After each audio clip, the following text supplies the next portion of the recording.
Hi friends, నేను మీ జ్యోతి. పల్లీలు నువ్వులు లడ్డు ఎలా చేసుకోవాలో చూద్దాం. ఇప్పుడు ముందుగా బాండీ పెట్టుకొని దాంట్లో 2 కప్స్ ఆఫ్ పల్లీలు వేసుకొని అవి దోరగా వచ్చేదాకా వేయించుకోవాలన్నమాట. లో ఫ్లేమ్లో పెట్టి అవి వేగినాక తీసుకొని ప్లేట్లో చల్లారి పెట్టుకోవాలి.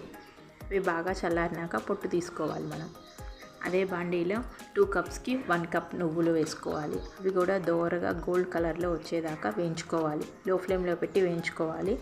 అవి కూడా వేగినాక తీసి ప్లేట్లో పెట్టేసుకొని పక్కన పెట్టేసుకోవాలన్నమాట.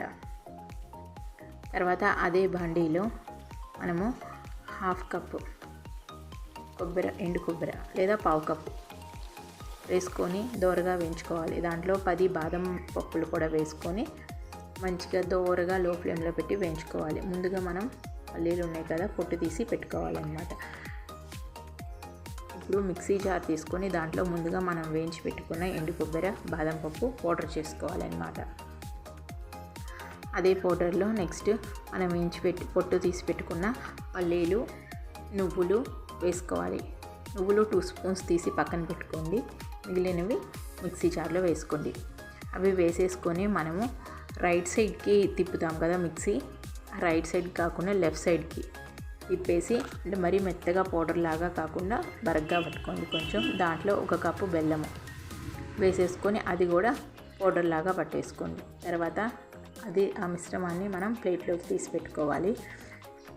ముందుగా మనం 2 స్పూన్స్ తీసి పెట్టుకున్నాం కదా నువ్వులు, అవి కూడా దాంట్లో వేసేసుకొని మొత్తం ఒకసారి మిక్స్ చేసేసుకున్న వాటితో మనం లడ్డూలాగా చుట్టుకోవాలన్నమాట. మనకి ఎటువంటి నెయ్యి కానీ నూనె కానీ తడి ఏమీ అవసరం లేదు. ఎందుకంటే పల్లీల్లో నుంచి నూనె వచ్చింది, అలాగే ఎండు కొబ్బరిలో నుంచి వచ్చింది అనమాట. అలాగే నువ్వుల్లో నుంచి కూడా ఆయిల్ ఉంటుంది. సో మనం ఆ ఆయిల్తోనే మనం నీట్గా ఊరికట్లా ఊరికలా చుడితే చాలు, వచ్చేసింది మనకి. చూసారు కదా, క్లిప్పింగ్లో చూస్తున్నట్టు అలా చుట్టేసుకోవాలి. మనం అలా చుట్టేసుకున్న లడ్డూని ప్లేట్లో పక్కకు తీసి పెట్టుకోవాలన్నమాట. పల్లీలు నువ్వులు ఎండు కొబ్బరి బెల్లము చాలా మంచిదన్నమాట. వయసులో ఉన్న ఆడపిల్లలకి కానీ, ఎదిగే మగపిల్లలకి కానీ, చిన్నపిల్లలకి, ముసలి వాళ్ళకి, మోకాలు నొప్పులు ఉన్న వాళ్ళకి, కీళ్ళ నొప్పులు ఉన్న వాళ్ళకి, అలా ప్రతి ఒక్కరికి చాలా అవసరం. సో అదిగో చూసారు కదా, మనం మిగతా పొడిని కూడా అట్లాగా లడ్డూల్లాగా చుట్టుకోవాలి. ఇలా ప్లాస్టిక్ కంటైనర్లో మనం స్టోర్ చేసుకోవచ్చు.